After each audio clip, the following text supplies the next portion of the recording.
is the Hot Zone. Engaging with the news in a whole new way, international war correspondent Chuck Holton brings insight into areas of crisis and lets you help those affected. Well, it's Syria day 9, and we're in Raqqa. Check this out. I'm on a rooftop overlooking the city of Raqqa, which is still pretty well destroyed from the fighting that happened here up until 2017. Now, I'm told that they've made a lot of progress in rebuilding the city, and this building I'm standing on is a testimony to that, I suppose. But you can still see a tremendous amount of war damage all over, everywhere you look. So as I look down here, I can see destroyed buildings, destroyed floors of buildings. There are bullet holes in just about every surface that you look at. I mean, bullet holes in every wall. Look down there. Look at this. Bullet holes all over, and caved in roofs over here, and just a lot of destruction. This was, as you know, the ISIS Caliphate headquarters. And so we're here to dedicate the Armenian Apostolic Church that used to stand on this spot up until 2014 when it was destroyed by ISIS. And today, you see right down there below me, there is the new church that was rebuilt with funds from Dave Eubank and the Free Burma Rangers and other donors that they put together. It took a lot of money and a lot of time and a lot of effort, and even just a few weeks ago it was not quite finished, but we just finished the dedication ceremony and it was really fantastic. Some actual Armenians showed up. So just so that I remember, I interviewed these 3 Armenians here and asked them how they felt about coming back to this church now that it's been rebuilt. And they said things like, I feel like I've become a Christian all over again. And we didn't have anywhere to go, and now we do. And I feel like I can proclaim my Christianity and make the sign of the cross without fear here in this new church. Because while they may have lost some territory in Artsakh, فلربما هم فقدوا شيء معين بسبب الإرهاب هناك بس they have a new house of worship here in Raqqa. لديهم مكان آخر وعلاقات كثير بناءة بالمنطقة هون. And my prayer is that God will fill it with believers. فكمان إنه صلاتي ودعائي إنه الله دائما إنه أنتوا دائما تحسوا بحب الله خلوه مزروع بقلبكم. Who will change Raqqa with the love of God. And that was really excellent. I am tickled pink at the response that we got, and not only from Christians, but there were Muslims at this ceremony.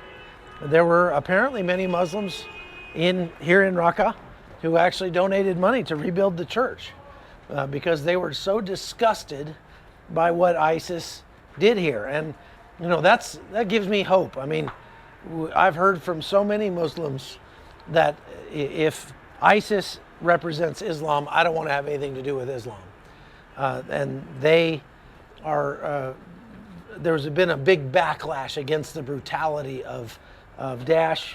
And when I talked to people on the street last night, they said, we never want to see those guys again. We never want them back here.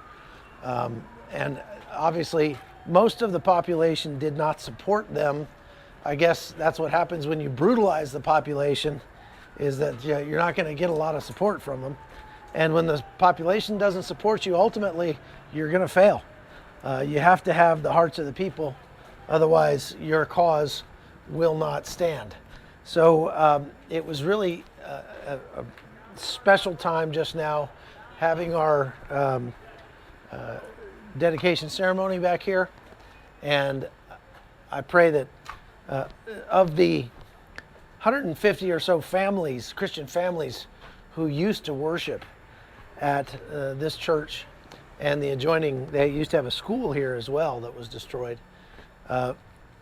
now there are something like a dozen Christians, not 150 families, not a dozen families, a dozen total Christians. And I think only 2 of them are women. They're almost all middle-aged men. How's it going?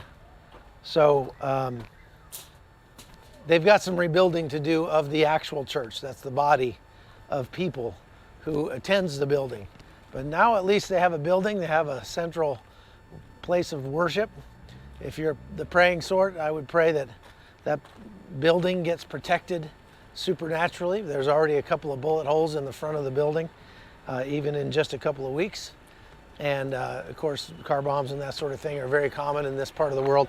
There was one last night that went off here in town that we responded to see if there were any injuries. Fortunately, there were not. No, go ahead. We were looking for you. We have an Armenian fighter. Oh, wow. He is a member from our forces, MFS forces. We looked for you in everywhere, but we didn't saw you. Oh, I was up there. But we have a chance to meet him later. Great, okay. If we have time. Fantastic, that'd be great. His name is Firas. He was during the war here with us. He paid jizya for ISIS. Oh, wow. 17 gold grams for each month or each 6 months, wow. I think. I looked for you, me and the Korean one, but we didn't saw you. Okay, great. Yeah, we'll interview him. No problem. That's Commander Aram. He's a Christian, half Armenian Christian, who commands many of the forces here.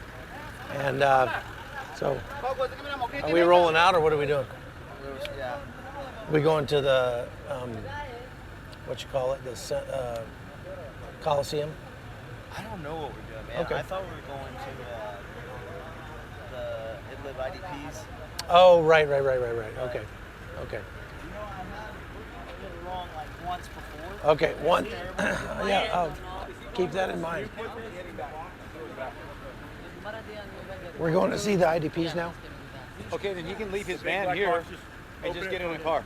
IDPs now? Yeah. All the vehicles? Okay. You ready to go, bud? Yes. This is my good friend, Mohammed. He's a fine human being. One of the best. You are the best. You are our hero. You're the best. You are our hero. No, you're the hero.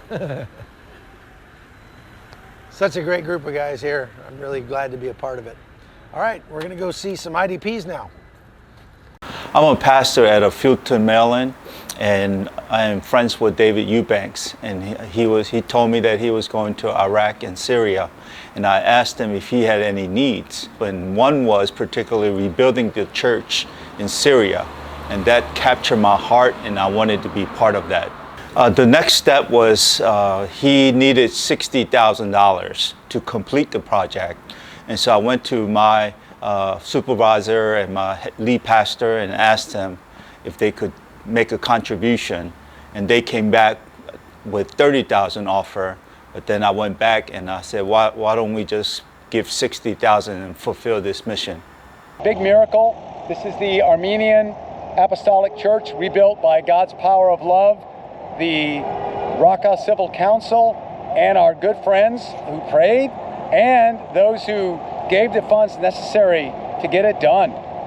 Kyle Stallings and Pastor Tay and his church in Baltimore, our friend Franklin and his friends, so many people helped this church rebuild, and we just thank God.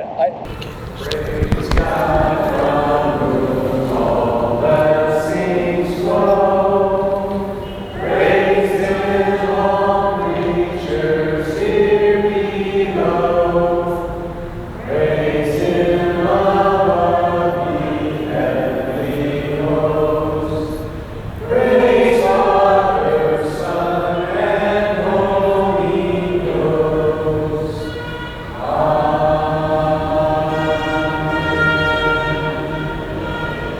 Yeah, during this pandemic, one of the most difficult things is keeping the church unified, because everyone has different view about vaccine and mask.